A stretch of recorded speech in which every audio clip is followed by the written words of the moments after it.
Thank you for joining me. And I wanted to introduce myself and then give you a little context about why I was asked to do this presentation. So first of all, I work for the University of Arizona Cooperative Extension. I didn't realize it was going to be a U of A day, so that's great. I enjoy seeing my colleagues because we don't always get to see other people we work with throughout the state. I'm an area agent and regional specialist, and I work in the Maricopa County Extension Office. And so, having done so, I serve on the Phoenix South Regional Council and have done so for 17 years. Have also been the project director for the U of A Roosevelt Early Childhood Family Resource Center at Martin Luther King in South Phoenix. And so, I've been there since we were one of the first, along with those others that were created in 2010 throughout the state. And so at that time, well, I also do other things in my job. I teach other classes. I do a lot of early brain development training for early childhood professionals, as well as many other curricula. I'm a national trainer for the National Family Standards as well. So one of the things that has happened over the years is that ASQs weren't being done very much at all in 2010 when things were starting with First Things First, 2008 to 2010. Some of us were trained in ASQ because of other reasons. I actually had a federal grant, and we were trained in using the ASQ in our Parents as Teachers program, and as well as in our other programs throughout that grant. And so once we had a family resource center, we saw a perfect fit for it. And so we started utilizing it actually as a way to get to know the families as well as to help inform our program. We would do an ASQ and people would sign up to start coming to our center using the play and learn groups. And we could tailor the play and learn groups according to the needs of the child. So maybe we had some children who were not crawling, or maybe they were not speaking very much. We could really focus in on some of the things, as you'll hear about in a little bit in more detail. This is a very informative tool. That said, I wanted to take a little time to get to know you, and but also let you know this is not a training on the ASQ3. It will not qualify you to conduct the ASQs. That was not the purpose of this. This was really to be an overview to inform and answer questions if you're considering implementing a developmental screening program using the ASQ, and also determine any interest in using the tool and the need for training. So First Things First is very interested in that. Now, if you think you are coming for an ASQ training and you want to leave, I'm okay with that. But I would say that if you haven't been doing ASQs, this is a really good first step, as you'll see as we go on throughout the day. We probably won't go till 3 o'clock, but we'll see how long everything takes. And we do have some discussion groups at the end. So I wanted to do a couple of polls just to get to know who's here and what you're doing. So Michelle, you're going to launch these for me. So let's do the first one.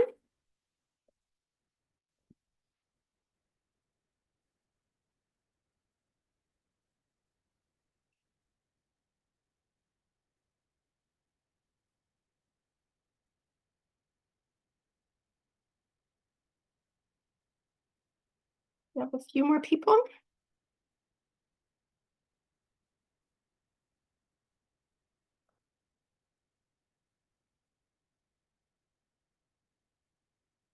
A few more.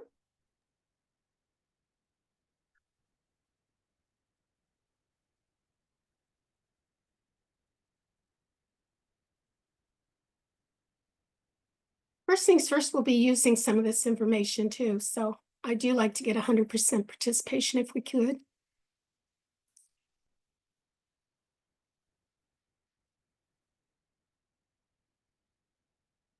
Okay, so about 25% are very familiar. And then the rest of you are somewhat familiar, not familiar at all. So I think that's really great to know, and that will help me as we go through the day.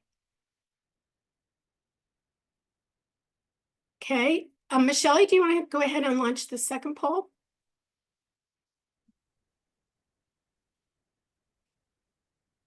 And you do have an answer to say that you all don't work, that you don't do it. So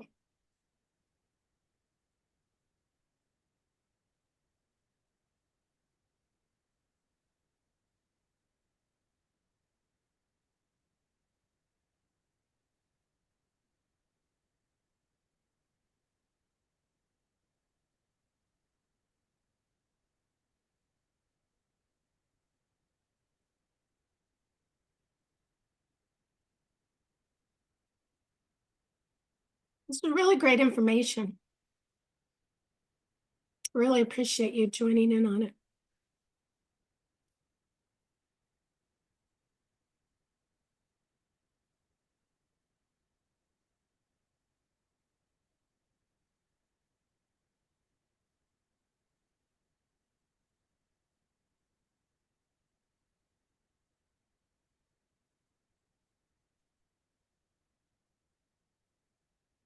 Any more?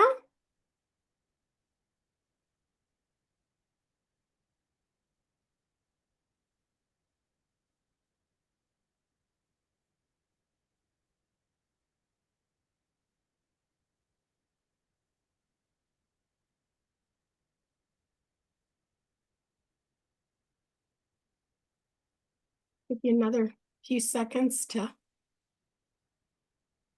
answer, please.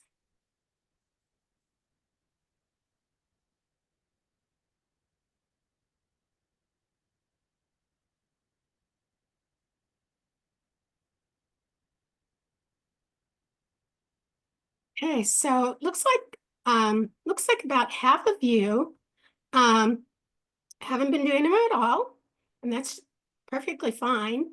And only 13% is doing them regularly and have a formal system in place. So, and that's, if you're going to do it, that's what we want to be, where we want to be, where you have if you're doing it, you have a formal system in place. Okay, and then let's go ahead with poll 3, Michelle.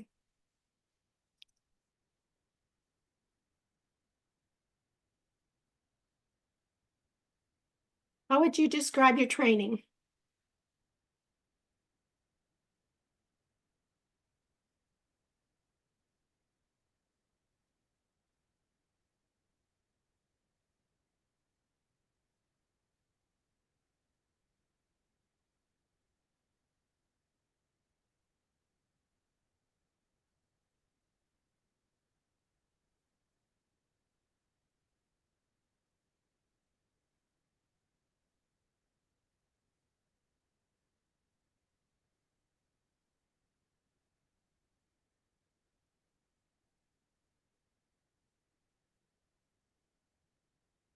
Let's see, I have that one question repeated twice. It actually should say, oh no, the first one says trained by Brooks. Yeah, directly.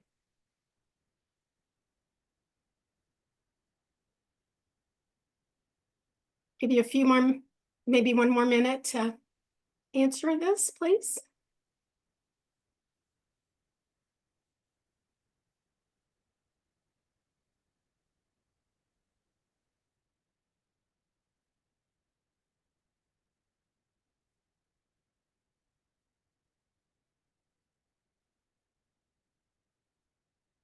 Okay, so got a couple more answers we could get in there.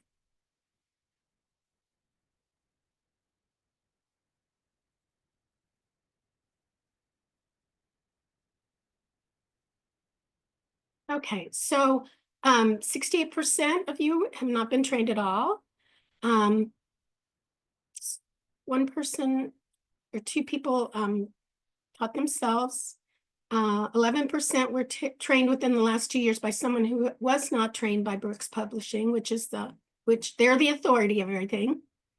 And 4 people trained by someone who's trained by Brooks, which is fine. And then 1 person was trained by Brooks Publishing. So, okay, great. I'm glad to know. All right. So just to give you a little bit more context. So I said we were doing it, when we first started, because we'd been doing it in our other grant that we had.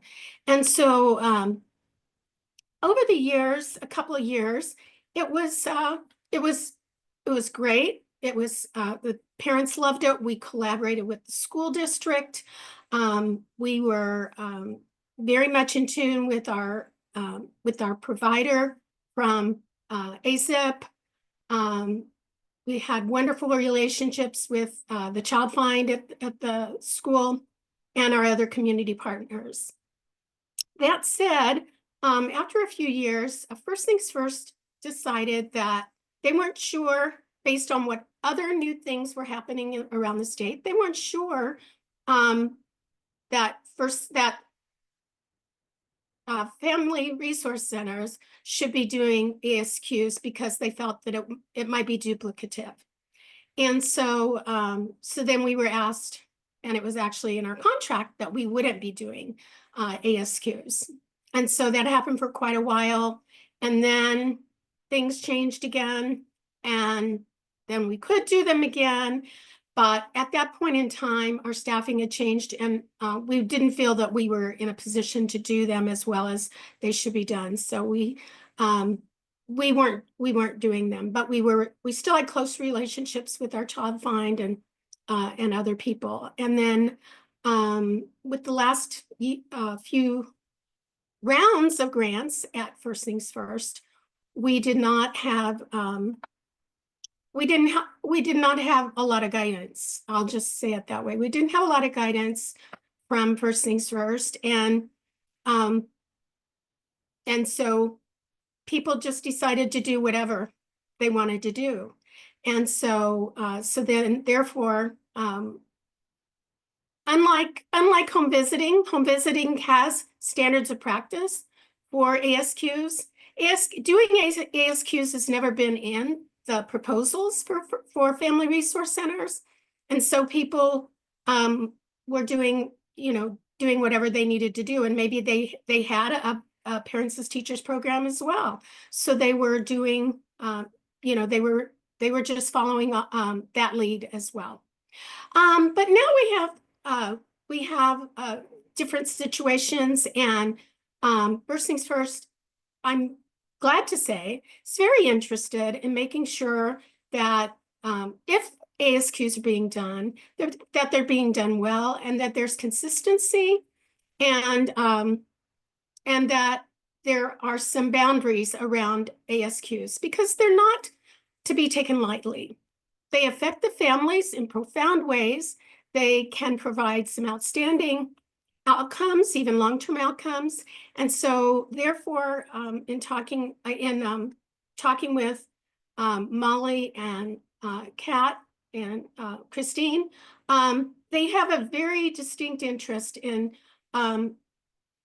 seeing if we should be doing them, and if we should be doing them, how, and then also trying to look for resources so that training could be provided, and that standards of practice could be developed around this. And so I'm all for that. I'm very excited about that. So before I talk about the ASQ in particular, I wanted to just go over some basics about developmental screening. So what is developmental screening? It's a quick check of a child's development, which includes the milestones, which are, as we know, are the abilities achieved by most children by a certain age based on research. So think of it as a snapshot of a child's motor, cognitive, language, and social emotional skills, all domains of skills. And you will notice that that's the 4 domains that are usually called out in research, but they're slightly different from the domains that we'll talk about in the ASQ. So the screening will help determine if a child is meeting the appropriate milestones for their age. And this is, as you'll see, a very well-established, validated, and reliable tool. So why is screening important? Screening is important because there are estimates that 1 in 7 children, so 14% of children, are affected by developmental delays, learning disorders, and behavioral and social and emotional problems. And only 20 to 30% are identified as needing help before school begins. So what we know, though, is the so what about that? So developmental screening programs can help parents check on their child's development, and if there are some issues or even mild concerns, those can be addressed. And if you remember your early brain development, the first 5 years, the brain is most plastic, and actually the first 3 years is when it's most critical to try to identify any issues and help. And we have the most impact on helping to get those, helping to impact those, any delays. Sometimes you might have a child who has delays because they haven't had certain experiences that promote that development. I'll give you an example of crayons, or having access to any other kind of writing tool where they can develop those fine motor skills. They may not have exposure to cutting with scissors. So that again, with the fine motor skills, they're not having those experiences. There may not be a lot of language in their household. There may not be a lot of talking. So their language development may be delayed. And so if they haven't had those experiences and that's been identified, there are, through actually the ASQ tools and other ways, there are fun and interesting activities and those at the family resource centers that can help the child with any of those potential concerns. And that's one of the reasons why I really like the ASQ, because they do have learning activities that are tied to any of the developmental concerns that get identified. And then in some cases, there may be other potential concerns that require more assessment and evaluation. And that's when we would make referrals. So early intervention before kindergarten sets children up for future success. Studies have shown that children who receive early treatment for developmental delays are more likely to graduate from high school, hold jobs, live independently, and avoid teen pregnancy, delinquency, and violent crime. So these are long-term impacts of that early treatment and intervention, which is so impactful because there are so many ways that we cannot for sure say that we have those impacts. But if you are doing ASQs and you are referring people to early intervention, they qualify for early intervention and they get that early intervention, we can say for sure that they are going to be to stakeholders or funders or whomever, because they're getting this treatment early, that they are going to be more likely to graduate from high school, hold jobs, and live independently, and avoid teen pregnancy, delinquency, and violent crime. Those are actual outcomes and long-term impacts. Okay, so oftentimes we see that we hear the terms screening, we hear, we're doing an assessment, that child's being evaluated, and oftentimes we may think that these are being used interchangeably. So I want to, and you can get a copy of this PowerPoint. You can see, as I explain this to you, that they're not quite the same. They may seem very similar, but they're really not quite the same. So screening is a brief process that gathers information about the possible presence of a particular problem. So think of it like you would maybe vision or hearing screening. We don't know that we may not know that all children in your program, that any children in your program have a hearing loss, but we might go ahead and offer screenings anyway for all the children for hearing. And so it's just a brief process that says, okay, can they hear or not? And yes or no. So that's kind of what the ASQ is like. It's just slightly different. So it's a brief process that says, we want to find out, is anything going on or not? One thing ASQ uses is they also use a not yet as an option, and they use sometimes instead of not, which we'll go over in a minute too. Assessment, a lot of people think that it's the same as evaluation, but it's really not. There is a nuance between the two. So the assessment is a process for gathering and understanding information about a possible issue. So if I refer a family to ASIP, for example, which is Arizona Early Intervention Program, they're going to do an assessment.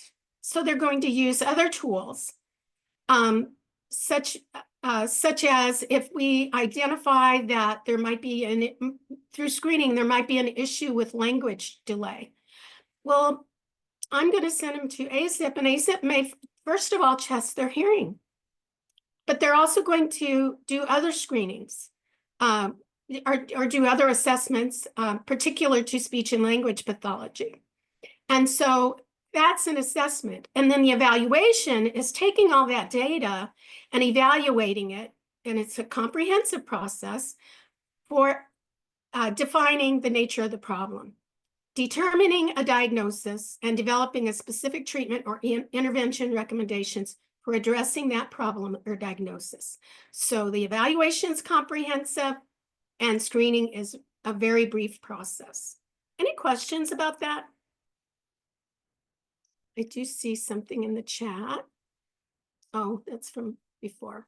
Oh, okay. If you were trained more than 20, what if you were trained by more than 2 years ago by Brooks Publishing? Well, right now there's nothing that says you can't be doing what you're doing. So keep doing what you're doing. One thing you might want to do is there are people that you could go to a training to, and that's one of the things we're going to determine today. If there's enough interest, and it looks like there might be, and that will be one of the last questions I ask, one of my last poll questions. First things first, may be interested in having a training. So it would be a good idea, since it's been 2 years, for you to go through a training again, but there's nothing saying you can't do what you're doing. Okay. So moving right along. We have a little video from the Brooks Publishing about the ASQ, just talking about what it does. So Ms. Shelley's going to cue that up for us.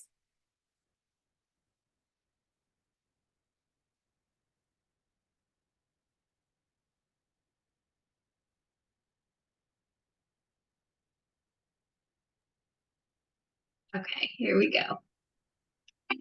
Do I need to stop sharing? The ASQ system is very easy to use. Families report that it's very understandable. The questions are asked in a simple way. The activities asked are easy for families to incorporate into their daily lives and their play with their children. Parents are the ones utilizing the tool. So it really has an effect on the child with having an open dialogue with their parents and getting the parents engaged with their children and their developmental education. Families become involved in the process of understanding their children's development and therefore supporting their children's development. It lets them know that we respect what they know about their child, and we try to work with them and understanding milestones and what is developmentally appropriate for their child. We're training with people who have used the ASQ before because they love it. They really value not just the results they get, but the relationships it helps support with the families. I love the ASQ because it's that beginning into the conversation of parents really learning that they're the experts on their own children and how we interact, and we're just coming in to support. And if you clearly set the tone from the beginning, it's easy for parents and it's easy for providers to use. Yeah, a great moment at work is when you can get a parent excited about their child's development, or where you get to be a part of a breakthrough moment when we can identify children that need extra help or enrichment in their development. We're going to have better outcomes. It's almost like the world changed its colors when I began to realize how important it is for those relationships in a child's life, and the ages and stages, social and emotional allows for the beginning of that self-reflection.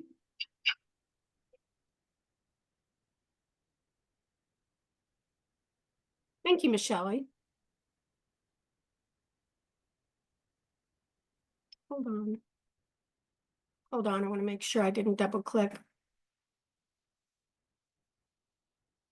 Here we go. By the way, this picture, I wanted to just explain this picture. We had just had family night. This was last week. And the kids always get a book just before they leave. This was totally unstaged, totally dynamic.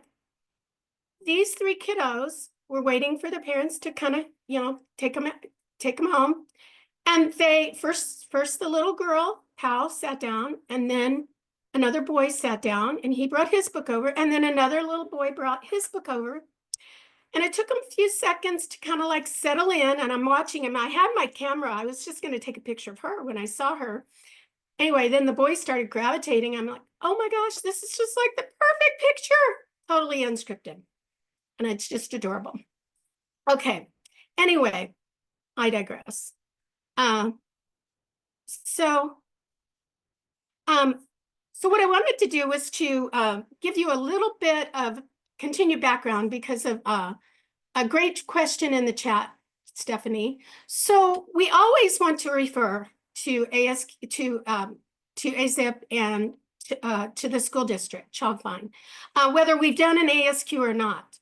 When, as I was saying before, there were different times when different things were happening at different agencies. There were a lot of resources coming into early childhood all at the same time. And so the state agencies wanted to make sure that there wasn't going to be any overlap, that we weren't doing something that maybe Head Start was doing already, or that if they were in a parent home visiting program, they were doing already, et cetera, et cetera. So we wanted to, so when we were asked not to do it, that's kind of what that context was about. We always referred, and the thing of it is that we actually did come to the point where we had an agreement with Head Start. We would share data. And so if they were going to be doing an ASQ, which actually at that time, Head Start wasn't doing ASQs. They were doing a different screening, but we got the parents' permission to share our ASQ data with Head Start or with the home visiting programs. And that was really a great situation because oftentimes the schools use different tools than we do in the Family Resource Center. They may be using Dibbles, they may be using the Brax and whatever. Anyway, so at this point in time, there isn't a good handle on what all's being done where, but there's a lot, I will say there's a lot less being done than there was before, just because everyone's resources have shrunk. Okay, so now we get into what's an ASQ. So an ASQ stands for Ages and Stages Questionnaire, and it's a validated standardized screening tool that's used to assess child development. It can be used universally at specific ages, and you'll learn more about that in a second, as well as when you might be doing developmental surveillance, like observation. And so now what we've been doing more lately, but we would love to be doing the ASQ like we did originally, but we've been kind of holding off for various reasons, which I'll tell you now, later. So, but what we still do is we still do observation, and developmental surveillance. So we may notice as we're doing our play and learn groups or some of our other parent-child interactions classes that a child may have some issues. And so we have ways of asking very respectfully the parents if they, have any concerns that they would like to talk about. And sometimes they will say, gosh, yeah, she's not talking as much as the other kids in the class. Or they might say, I'm noticing that everybody else's baby is crawling, but my baby's not crawling. So then, we talk about it, and then we'll do a referral. And so we try to do that sooner than later. So to give you a little more specifics about the ASQ3 questionnaires. So these are questionnaires, and they were designed actually for the parents to be able to complete. In a family resource center context, we do them with the parents, and I'll explain more about that in a minute. This is the wonderful thing about the ASQ is it's available in Arabic, Chinese, English, French, Spanish, and Vietnamese. We actually have the English and Spanish version, but we may, if we start doing it more, we have a significant Arabic population we work with, and so we may be purchasing the Arabic version. This next bullet, these are from Brooks Publishing, so I'm going to give you a little caution. It says take just 10 to 15 minutes for parents to complete. I don't allocate just 10 to 15 minutes and then 2 to 3 minutes for us to score. I allocate more like a half an hour to 45 minutes. And I'll talk more about that in a minute. But you'll get all those nuances when you do go through training. So I would take that 10 to 15 minutes with a grain of salt. And the reason is that as they do the questionnaires, they may, in some cases, the child is asked to perform a task. And we all know what that's like. The child may or may not perform the task. You don't force the child to perform the task, but you might, they might be asked, once or twice, and that takes time. And sometimes the parents' language ability might be challenging. They're very well written, and they're written at lower literacy level. But if English is not your first language, and you're not,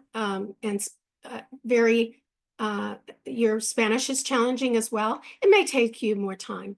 The scoring is easy, and I would say it takes more like 5 minutes to score. But it does capture a parent's in-depth knowledge, and it highlights the child's strengths as well as concerns. It also, this is one of the reasons I really like it, is that it teaches parents about child development and their child's own skills, so that they know what a child should be doing to be typically developing, but also what they can look forward to that their child might be starting to do soon. It also highlights results that are that fall in a monitoring zone, and it makes it easier to keep track of children who may be at risk for falling into a delay. And it also does have a zone where it says where it's a definite referral. It can be completed many different places, at home, in a waiting room, during a home visit, or as part of an in-person or phone interview. We always do ours in person. There also is an online version, and we've never done the online version. Our colleagues in Pinal County actually have a developmental and sensory screening grant from First Things First, and they do developmental screening in a community-based setting, but also do it with child care providers throughout Pinal County. So they do it differently, and they also incorporate the online versions. So we have a little question here, if you can answer in the chat box. Why would we use the ASQ at a family resource center? So go ahead and answer in the chat box, please.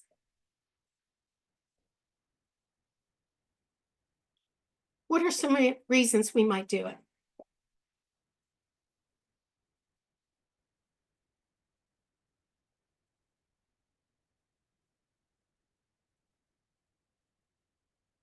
Families are more comfortable. Very good point. To help people be more engaged in their children's milestones, absolutely. Help them be able to advocate for their child's development as a tool to better assist them with resources. Yes. Families have developmental questions that ASQ might point out concerns. Absolutely. Understand how children grow. Help parents learn about their child's development and seek assistance. Yes, all of the above. All of the above are true. And one of the ways that I use it as well, even though we're not doing the ASQ anymore, is I use it to train my staff. I have them utilize reading the questionnaires because there are a lot of questionnaires, as you'll see in a minute. And I have them study those questionnaires when they first come on the job, so that especially if they don't have as strong an early childhood background as we might want them to have. Excuse my voice. Allergies this time of year. Okay, so the benefits of screening for parents and caregivers. Well, one of the things is that it really helps them by pinpointing their child's strengths, and which provides parents with a lot of peace, I will say. And because I don't know about you, but I always had questions. You always are you're always from time to time wondering, is my child really doing as well as he could be or should be? And am I doing as good a job as maybe I could be or should be? So the ASQ, focusing on that child's strengths, really gives you a lot of peace and really a lot of comfort. It also highlights areas where the child may need more help or practice. And so, as I already mentioned, ASQ comes with fun and easy activities that the parent and child can do at home. And so that's really a special thing about the ASQ, and is really helps parents because they're activities that don't require any special tools, any special toys, none of that. The staff also get to know the child and family better and how to support them in the program. And this may include that you modify certain activities for that child or that family, or like I said, that play and learn group. And that's, to me, was when we were doing it in a systematic way, that was one of the best things, because the staff and family relationship was instantly bonded through doing the tool. I'll just say it that way. They were instantly bonded because they felt like you knew their child better and they knew their child better, and that you were on the same page. It's also helpful in determining whether the child needs further support or assessment and evaluation, thus the help with getting a referral to AZIP. I will tell you, there's recent study data though, that shows that about 33%, so a third of parents who get referred to early intervention, not just our early intervention, but early intervention in general, don't go. They resist going. And so there are some studies that are going on to take a deeper dive into why don't they go. I will tell you that when we did this program in that systematic way, part of what we did was, if the parents felt more comfortable with us, whether it was actually to AZIP or to the school district, we would go with them when they went. And we would hold their hand. We would help them by helping them be able to verbalize some of their questions and concerns. And we had a better than average rate of people that did actually follow through with, in fact, most of our people did follow through with going to AZIP. And I would say almost all of them would follow through with the school district as well. Okay, so how is the ASQ developed? Well, it was developed over 40 years ago, and it's regularly revalidated through research. It was developed by the Oregon Early Intervention Program. So people who were doing early intervention that said, gosh, we've got to have a better way. This was when early intervention was new. We've got to have a better way of helping identify children. And I will tell you that one of the developers actually, when she retired, she moved here to Arizona. Her name is Diane Bricker, and she moved to Payson. And so to my knowledge, she still lives in Payson, and she actually joined the First Things First regional council up there and served there for many years. The ASQ set the standard for valid, reliable, and affordable developmental screening. And in some cases, it's considered the gold standard. In some realms, it's considered the gold standards. The items were developed by panels of experts in the field over many years. So when you look at the items, then you can rest assured that they have been tested and validated with adults and children in many different settings, both primary care, specialty care, inpatient, and emergency department settings. Tens of thousands of questionnaires were completed by parents of children between the ages of 1 and 66 months in the ASQ's national normative studies for both the ASQ3 and another ASQ tool called the SC, which is social emotional. We're not going to talk about that one today, so that's a whole different training. But they use both paper and online completion to norm their study, their items, and the participants who were aligned with all age segments and demographic subsets. So very, very well researched and continues to be researched to this day. So who's involved when you do an ASQ? So it should be a staff member who's received training from Brooks Publishing or someone who's trained by them as a trainer. And there are many trainers in Arizona, and I am one of them. So, and then ASQs were designed, as I said before, for parents to complete alone with the child, or can be completed with the parent and child and FRC staff, home visitors, or in early care and education settings. So sometimes it's used by preschool teachers who do where they have a systematic way of doing this, or Head Start. The way that we like to do it, and the way that First Things First likes it done too, is that it's done with the parent and child and an FRC staff member.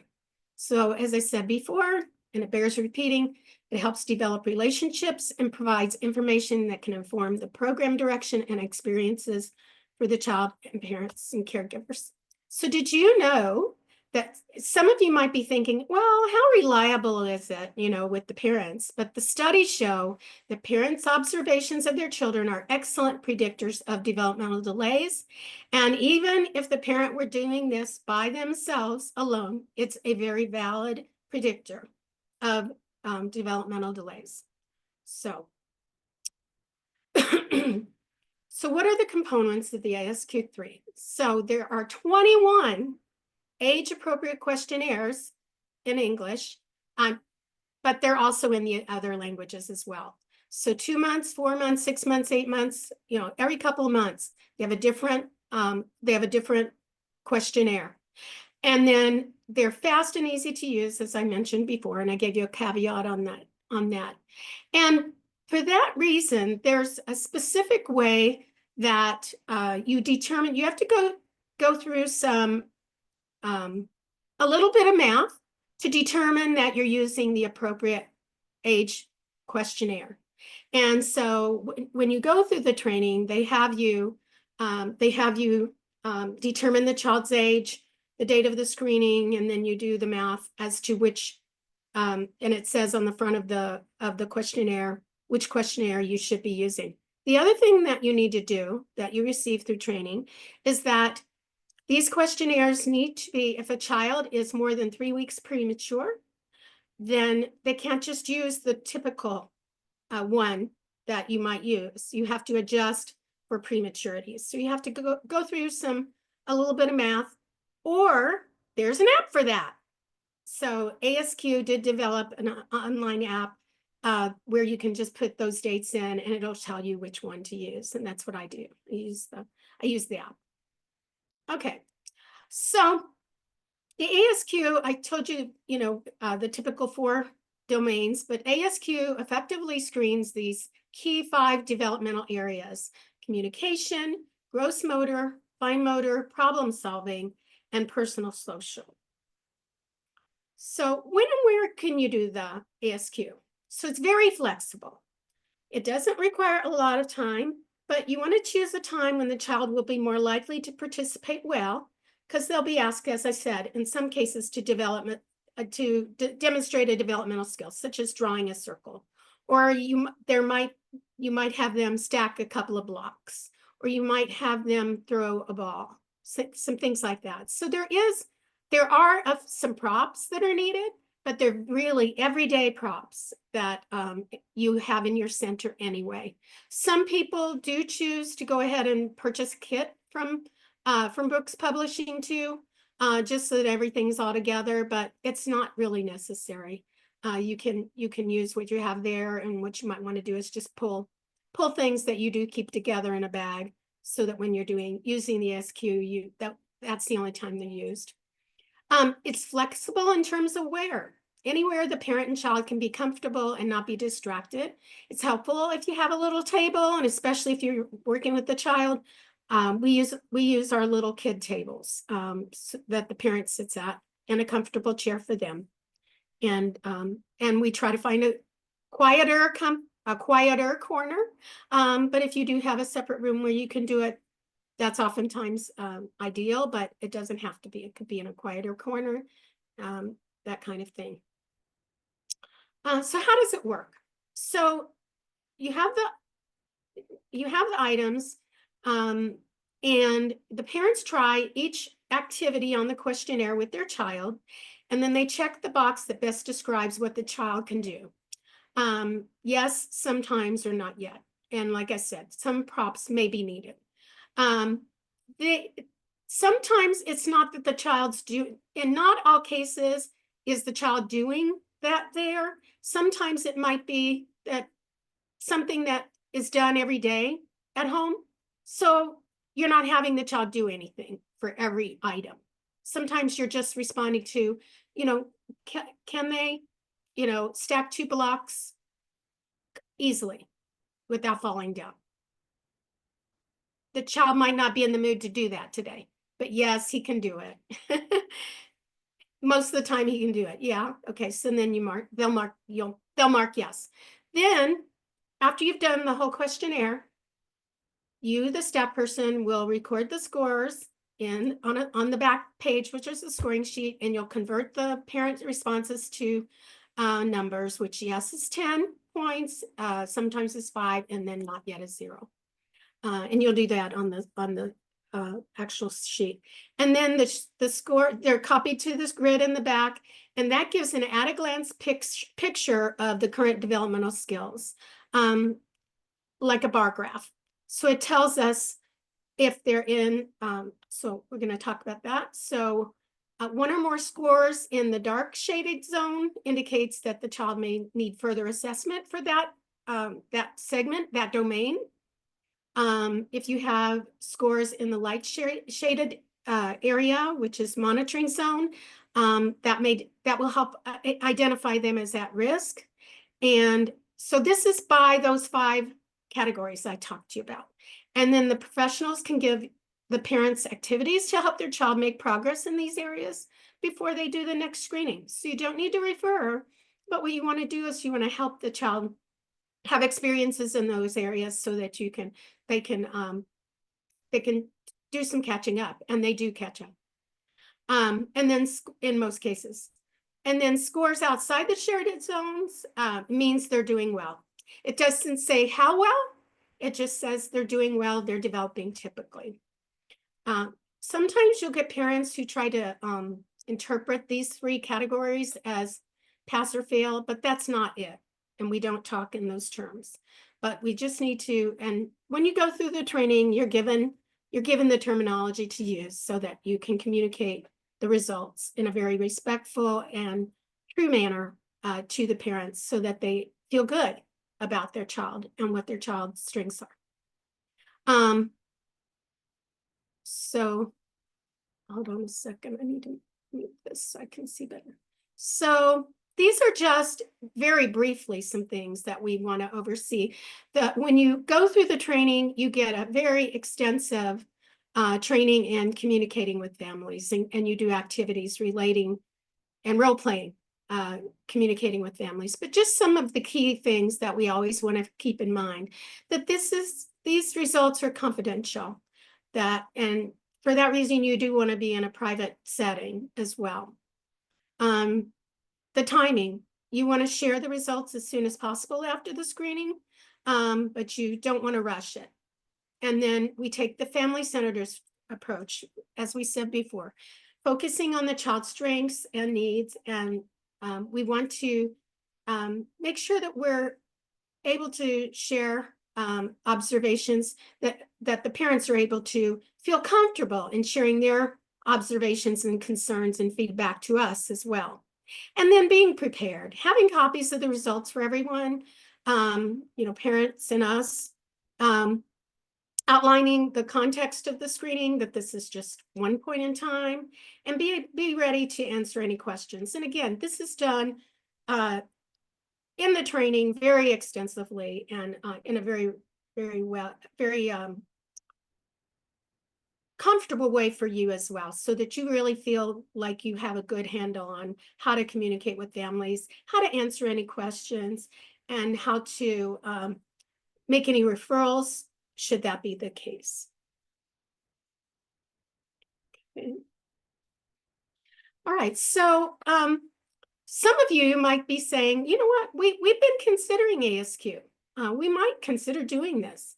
So there's a lot to having to going there. So first of all, you want to consider what's your purpose for doing it. If it's to do screening because you don't know of anyone else in the area that can provide that access to families, that have you done your homework on that? Do you really know that to be the case?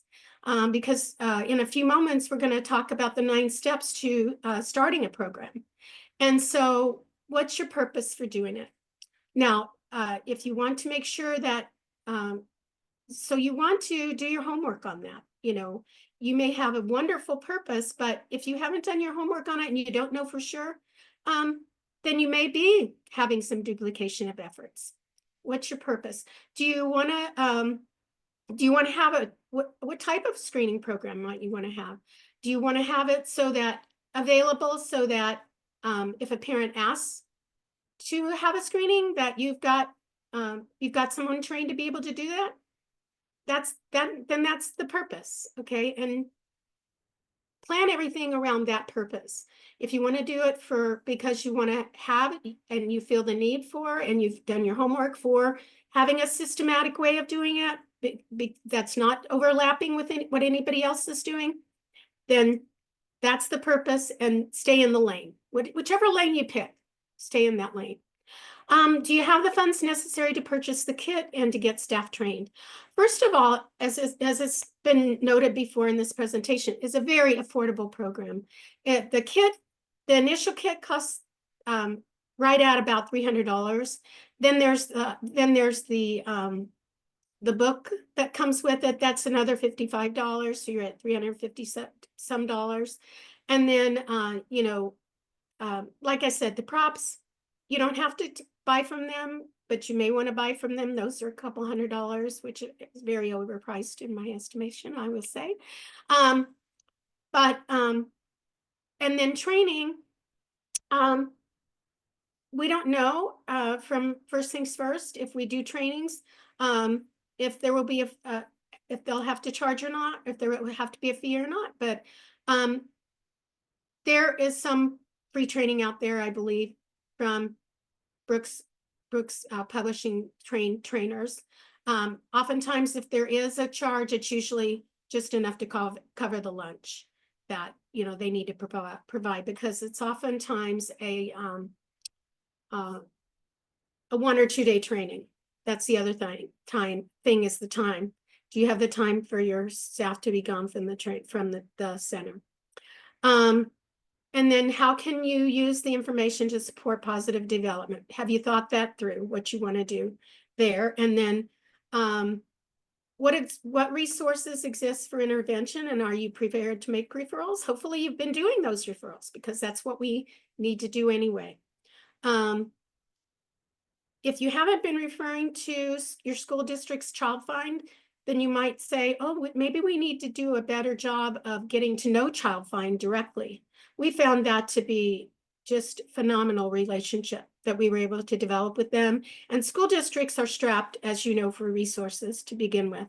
So oftentimes they were really happy that we were doing the ASQ, because they don't do the ASQ in many cases, but they came when we were able to share based on parent permission.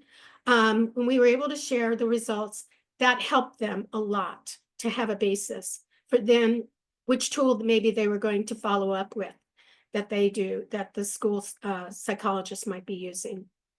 And then do you, as I said, do you not only have staff time to allocate, but also to manage your program data and your scheduling? Because if you start this, you're going to be looking to do things. If you're doing it well, you're going to be looking to do it so that you got a tickler file, for example. Okay, say the child came to you first at 6 months. You're going to want a tickler file that says, you know what, they're in their first year of life. There's a lot of development happening. I need to keep track of, I want to schedule them in 2 months. And then keeping track of those ASQs and making sure they get filed back properly. And that if they are getting, going to ASIP, did they qualify for services or not? Did the parents even go? Those kinds of things. Because when you have that kind of data, knowledge is power. It was something that I found, and I'll talk more in detail about it. I found it invaluable. Okay, so these are 9 steps in developing a developmental screening program, phase 1. So Paul Brooks Publishing says there are 4 phases to starting a developmental screening program using the ASQ.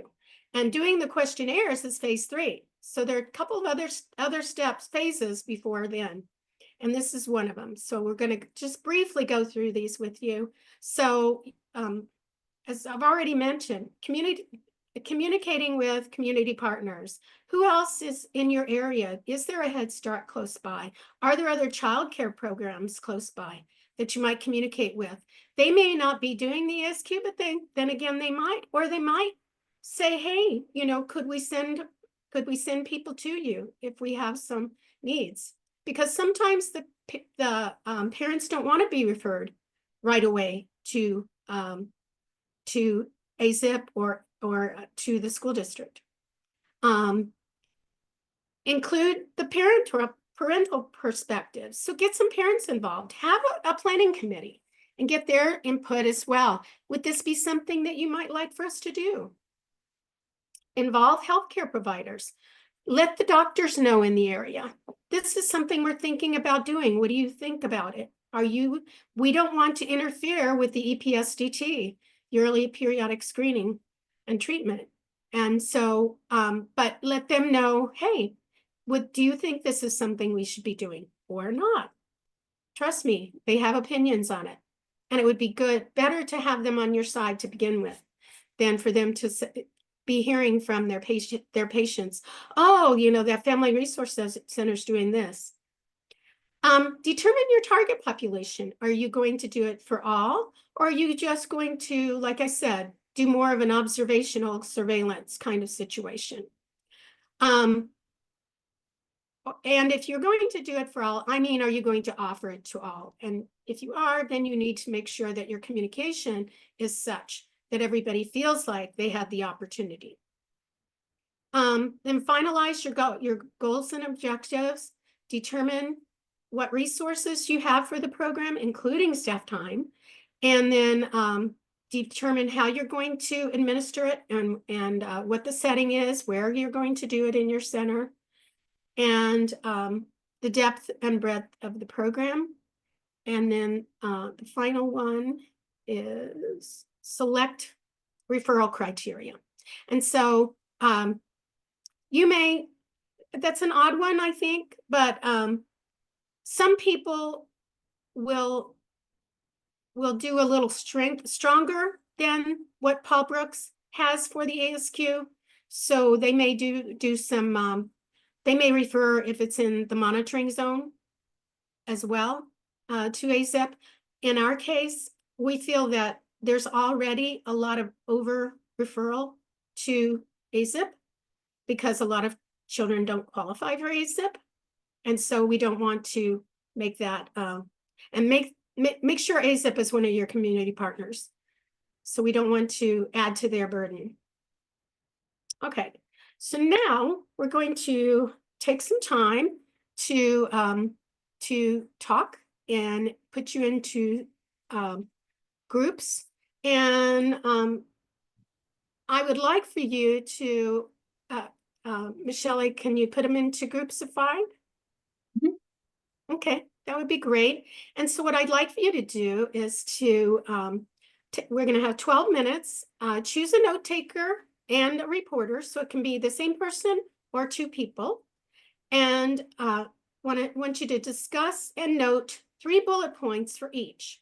The benefits, 3 for the benefits and 3 for the challenges of conducting ASQs in a family resource center. And, oh, that was the typo at the end where it said CHOOS. Forgot to take that off, so that doesn't mean anything.